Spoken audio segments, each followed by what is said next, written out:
So Nathan, before we get to the Fed and what it might have to do with the data that we saw today, where did we go wrong? How do we not see that these jobs were likely to be created following 3 days, basically, of employment data? Yeah, great question. Great question. Well, first of all, it is notoriously difficult, and I can tell you this from experience. It's notoriously difficult to forecast these monthly NFP releases. They are very, very volatile. But I think underneath that, we were reminded yet again that this is a very resilient U.S. economy. And we have had some data that have pointed to a moderation in activity. And there was an argument, well, is that a harbinger of a sharper slowing? Or is that the soft landing that we've all been hoping for?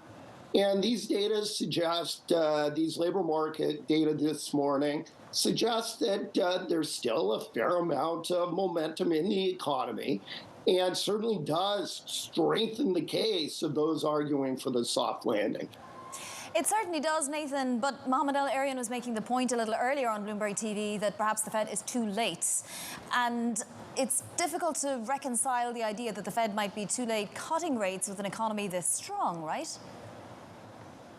I understand that case. That's very much the economy has softened some. And once it starts to soften, it tends to soften more non-linearly. But I do think that this time is fundamentally different. We're coming out of the pandemic. We knew the economy was too hot. We were calling for a moderation, a cooling in activity. We needed a softer labor market. That was the Fed's objective. And, all in all, I think we're getting that moderation.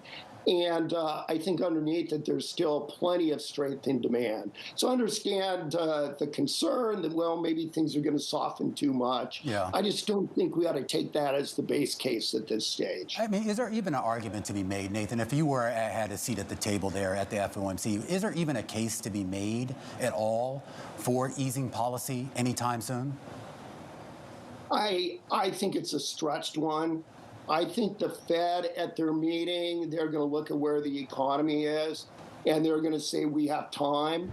And I think they're going to wait for more evidence that inflation is clearly on that 2% trajectory that they've been working toward and to which they desire. Now, as they wait, they will be vigilant. They'll pay careful attention to what's happening in the economy. And if some of these signs of softening do seem like, if they appear to take hold, then I think that the Fed will respond to that. But I don't think there's a strong case to cut at this meeting, or really, as you say, anytime soon.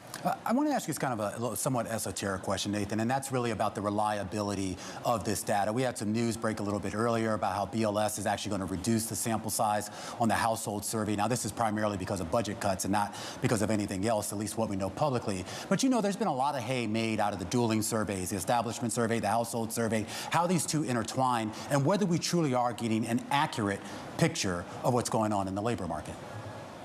Clearly, there's a lot of noise in the labor market data. I think that's the reason you want to look at a whole range of indicators. But when I look at the claims data look pretty solid to me. The average hourly earnings number that was part of this report, I think, continues to point to some labor market tightness.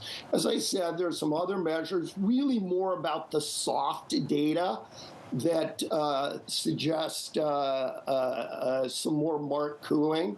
But all in all, I think that this is a moderating but still solid labor market. Now, final bit that you alluded to is there was a wide gap between the establishment survey, the overall employment number, and what was embedded in the household survey. But I can tell you that the Fed, and I was at the Fed for many years, has historically taken a lot more signal from the establishment survey and sees that as being much more reliable, notwithstanding the fact that even that has some challenges. Nathan, Citi now expecting a first rate cut in September and not July. That's a little bit of an outlier call in the sense that we are just 6 weeks to 2 months away from the election. A central bank would love to not even have the appearance of being political, right? And there will be a lot of people saying the rate cut cycle cannot possibly start before the election or that close to the election. Would that give you a pause at all in this Citi call? Continuing to draw on my experience inside the Fed, I think the DNA of the Federal Reserve is to follow the data and seek to do the right thing at the right time. And if the data are suggesting that the economy is ready for cuts, and cuts are consistent with the Fed's dual mandate, I think that the Fed will not hesitate to cut, even in September in the heat of the presidential election. Now, as I say that, I think that has got to be the headline. But your point, though, in quiet moments, when Jay Powell is sitting in his office and he thinks about pros and cons, if he can make a case a little bit earlier, a little bit later for the cut, and it's not right in the heat of battle, I think he'd be happy with that as well. So it's complicated.